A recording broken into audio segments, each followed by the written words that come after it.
संपूर्ण महाराष्ट्रात पावसाने कहर घातला आहे, मात्र नाशिकवर अजूनही पावसाची वक्र दृष्टी दिसत आहे।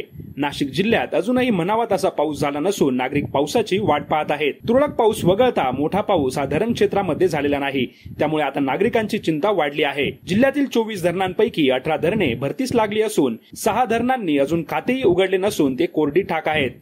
आपल्याला नाशिक जिल्ह्यातील पावसाच्या स्थितीचा अंदाज धरणांच्या पाणी साठ्यावरून येऊ शकतो। यातील काही मुख्य धरणांची टक्केवारी ही पुढील प्रमाणे: नाशिकमधील 4 धरण वगळता बाकी सर्व धरणांची 50% पेक्षा कमी पाणी पातळी आहे। नाशिक जिल्ह्यातील भावली धरण 100% भरले असून नांदूर मधमेश्वर धरण देखील 100% भरले आहे आणि या धरणातून पाण्याचा विसर्ग देखील सुरू केला आहे।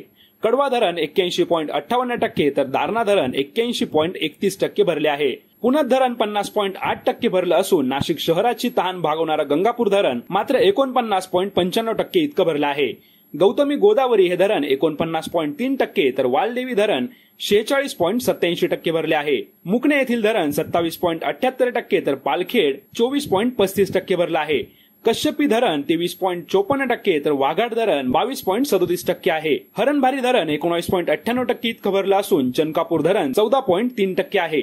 आळंदी धरण 11.89% तर गिरणा धरण 11.7% भरलं आहे। केळझर धरण मात्र 8.57% तर करंजवन धरण 5.59% आहे, तर भोजापूर या धरणाचा साठा मात्र 1.94% इतका शिल्लक आहे। जिल्ह्यातील धरणांची जर सरासरी टक्केवारी बघितली तर ती मात्र 30.66% इतकीच आहे। त्यामुळे नाशिक जिल्हा अजूनही ताणलेला असून पावसाची प्रतीक्षा आहे।